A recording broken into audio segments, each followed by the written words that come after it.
शेरवानी पहनी है, घोड़ी पर बैठा हूँ, किसी के साथ 7 फेरे ले चुका हूँ। मैं पहली बार प्यार पर नहीं पड़ रहा तनु। कुसुम।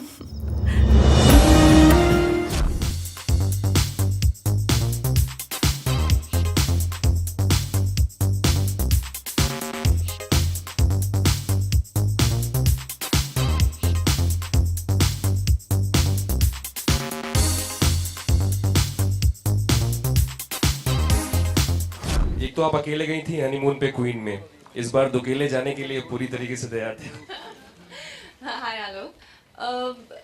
हाँ, इस बार जो है वो एक हस्बैंड वाइफ की स्टोरी है और ये मेरे दिल के बहुत करीब है क्योंकि लव स्टोरीज इतनी आती हैं हर साल, लेकिन कोई ये जो बहुत ही ट्रिकी जो ग्राउंड्स है उसमें कोई नहीं जाता है, जो शादी के बाद हमेशा हैप्पी एंडिंग करके पिक्चर ख़त्म करके साइड हो जाते हैं, लेकिन उसके बाद क्या होता है and how and what it takes to fall in love all over again, और जो कि एक बड़ा ही अर्बन और जो कि एक बड़ा ही रिलेटेबल जो इशू है मैरिजेस करके, तो उस पे ये फिल्म है। बेहद खूबसूरत लव स्टोरी है। अगर एक वाइफ के नाते आपके पति का ज्यादा ध्यान दोस्तों में रहे तो फिर पत्नी के नाते आप क्या करना चाहेंगे? बहुत ज्यादा ध्यान वो लगाता है अपने दोस्तों में। तो अगर आप इस फिल्म की बात कहें तो it is other way around. Manu को हमेशा लगता है कि तनु का ध्यान दुनिया में हर उस चीज़ में है जो मनु से रिलेटेड नहीं है, तो ये थोड़ा सा अलग यहाँ पे इशू है और आई थिंक फिल्म होती उसी इशू से शुरू है जो कि आपने देखा। इनको प्रॉब्लम है, इनका वेट गेन हो गया है, इनके बाल पुराने हेयर स्टाइल है, ये है वो है, तो काफ़ी नैग करती हैं, काफ़ी नैगिंग वाइफ हैं। तो आप मनोज जी से जानना चाहेंगे कि उनका क्या कहना है इस बारे में। मनोज जी बताएं।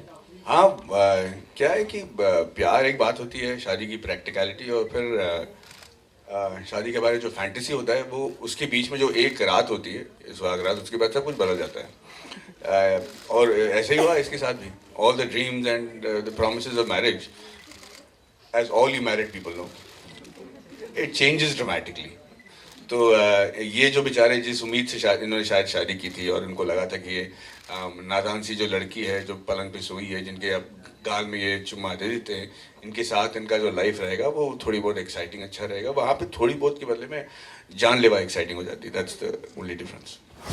आपने 2 कैरेक्टर्स इसमें निभा रही हैं और दत्तो ज़्यादा हावी हो रही है पहली वाली पे, तो आपको क्या लगता है कि दोनों को कैसे आप मेंटेन कर पाएंगी? मुझे बहुत दिक्कत हुई इन दोनों को मेंटेन करने में क्योंकि दत्तो इतनी अडोरेबल है, इतनी प्यारी लड़की है और उसको इतना जो उसकी बेबाकी है, जो उसकी एक अजीब सा साहस है उसमें, जो 10,000 लोगों से भिड़ने खड़ी हो जाती है, और उसमें जो एक प्योरिटी है, और जहाँ पे तनु थोड़ी सी उसमें भी बहुत एक तरह से तनु में भी एक वाइल्डनेस है, लेकिन वो हल्की सी सेल्फिश है, वही उसकी कैरेक्टर की आर्क है। तो दत्तो के सामने तनु को टिकाना मेरी जिंदगी का सबसे बड़ा चैलेंज था।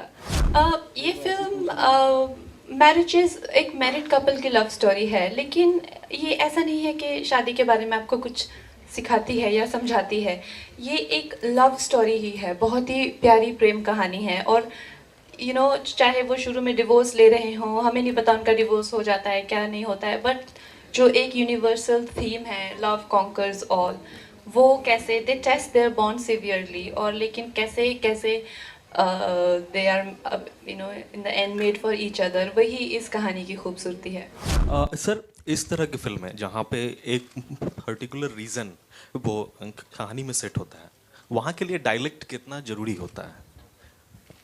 नहीं, मुझे लग रहा है खास करके हम लोगों जो हिंदी फिल्म जब हम बना रहे हैं तो ये बहुत ही ज़रूरी है, बिकॉज हमारे पास इतनी सारी लैंग्वेजेस हैं और इतने सारे तरीके से आप अपने आप को बयान कर सकते हैं।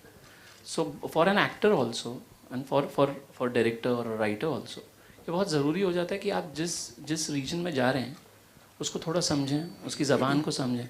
वहाँ से मुझे आई एम वेरी श्योर कि आपको बहुत इंटरेस्टिंग चीज़ें मिलती हैं to drive a story and to create a character. So language is a very important part of it. Rishika ma'am, आपसे सवाल था कि NH10, क्वीन, तनु विड्स, मनु, मतलब इवेंट सेंट्रिक फिल्मों को मतलब एकदम सपोर्ट करने का लगता है पूरा झंडा आप ही ने उठाया हुआ है।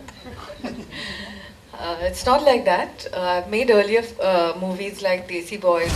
It's commercial. and Slice of Life, Chalo Dilli. So all different, but it fell together. NH10 and Tanu as Manu. So nevertheless, I will make different kind of films I would love to make.